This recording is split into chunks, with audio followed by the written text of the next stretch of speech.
are writers, musicians, software developers, filmmakers, photographers, and other creators of copyright materials. For years, file sharing of music and video and large media storage in general has been possible, yet still a difficult task for most Canadians to accomplish. Today, transferring gigabytes is as easy as opening up your internet browser. The world has changed, and it's obvious Canada needs to keep pace to modernize its copyright legislation. What has changed?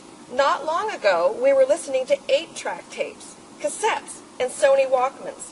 We communicated through voicemail, not email, and fax, not instant messaging. Today, it's difficult to find children or adults alike who don't own an iPod or a portable musical device. Blackberries, iPhones, laptops, iPads are seen everywhere, and society has become dependent on them.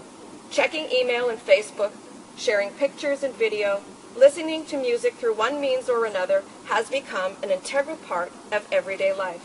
Digital media is pervasive and it is omnipresent. At one time, Canada was a leader in the digital economy. In the recent years, though, our laws have fallen behind and we lag in the global best practices. Our copyright laws are dated and we have received international criticism because of that. On this side of the House, we welcome modernization. But we want to do it right, Mr. Speaker. We will agree to send this bill to committee for second reading. However, let me be clear, the bill needs work. It has numerous flaws and requires revisions and amendments at the committee stage. The Liberal Party wants to make sure that this work gets done. Mr. Speaker, record labels, libraries, students, artists, authors, publishers, photographers, collective societies, video game creators, professors, consumers, film producers, educational resource centers, to name a few, have all come forward to show their discontent with the current status and structure of this bill. I have met with numerous stakeholders on this matter, and like my colleague from Westmount Ville-Marie mentioned earlier, I have never had more requests for meetings and discussions than for Bill C-32. In summarizing the complaints, I have heard the following. The bill tries to deal with piracy, but instead it strips the industries of millions. Also, intellectual property is illegal. It's not only a legal right, but it's a human right. According to Jim Fleck, president of Business for the Arts, Hill Strategies reports that Canadian consumers spent $25 billion on culture goods and services in 2005, more than consumers spent on household furniture, appliances, and tools, which was $24 billion. The output by the culture sector totaled $46 billion in 2007, which was almost 4% of Canada's real GDP. If we were to include the induced and indirect impact, the value added climbs to $85 billion, Mr. Speaker. The Conference Board estimates that 1 million jobs are created by the cultural sector, representing 7% of Canada's total employment, and that was in 2007. Liberals understand that the rights of creators need to be protected and maintained, yet the fundamental rights of Canadians to access digital media must also be respected. Our goal is to find that middle ground. Today I'll be addressing some key flaws of the bill, primarily 1, a ratified collective licensing regime, 2, technological protection measures, TPMs, 3, file sharing, and 4, statutory damages. First, collective licensing and fair dealing. In 2004, a Liberal government legislated to allow for institutions such as libraries, museums, schools, their teachers and students to have access to materials under a collective licensing regime for fair dealing. These institutions have rights to materials for studying purposes. Unfortunately, these rights can be taken for granted and misused. While students are expected to use materials for a finite period of time, sometimes the temptation to keep music or video is too great and many times simply overlooked.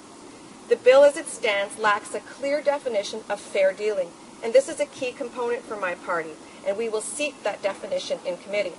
Our goals are to offer materials for educational purposes, eliminate abuse, and allow authors, artists, and creators of the materials fair compensation, but at the same time give our students fair and affordable ways to obtain that information.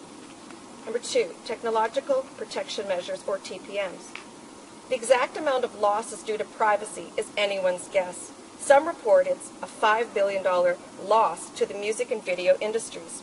For years, the solution was thought to be digital rights management, DRM. Billions of dollars have materials under a collective licensing regime for fair dealing. These institutions have rights to materials for studying purposes. Unfortunately, these rights can be misused. Oh, I've got the wrong page. I beg your pardon, Mr. Speaker. Billions of dollars have been spent on the creation of software embedded in digital files which monitors the purchase, method, the date, the amount of times a file has been used and or transferred. Although this practice appears foolproof for combating piracy, arguments can easily be made about the anti-constitutional measures. C-32 does not address the fact that when consumers purchase digital files for personal use, consumers assume and expect to have complete usage of those files without limitations and without restrictions. Digital locking, or TPM, in C-32 seeks to go even further than DRM by using file lock mechanisms. The circumvention of TPM in this bill requires extensive review. We believe the Copyright Act must allow Canadians who have legitimately purchased media files the ability to transfer their purchase onto personal devices for their own personal use, or to format or time shift, or to make personal backup copies on their computer as long as they are not doing so for purposes of sale or transfer to others. Mr. Speaker, there has been a common ground between balancing the rights of the creator and satisfying the consumer. We do not believe that C-32 does either one. We look forward to examining these options further and finding that common ground. 3. File sharing. A fundamental right in the digital age is the ability to share files. The whole concept of the Internet at its inception was to do just that. Peer-to-peer or P2P connection is a standard business practice. It allows for large file sharing among coworkers, clients, developers, and anyone with an Internet connection. P2P has become the single most effective way of sharing large digital media. Unfortunately, it has also become a means for piracy. Mr. Speaker, when two computers can communicate with each other and allow for file sharing, there are no restrictions on what can be shared. Remember Napster, Mr. Speaker? The case was supposed to set the precedent in the world to combat abusive and illegal digital file sharing.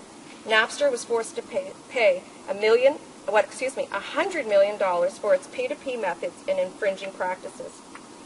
What followed was the birth of penalties for those who shared copyright files over the Internet without paying for them. But as we know, the piracy continued.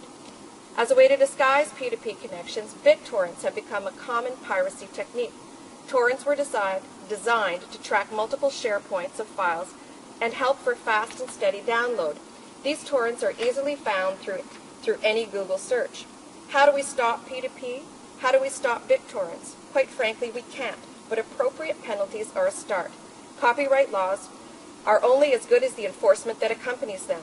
Certainly, in the age of the Internet, until some of this is sorted out, it remains, as we say, the Wild West. 4th, statutory damages. Bill C-32 defines new statutory damages for infringement of copyright, but once again, it's regressive. We have many concerns with this section. How effective can it be to decrease the statutory damages?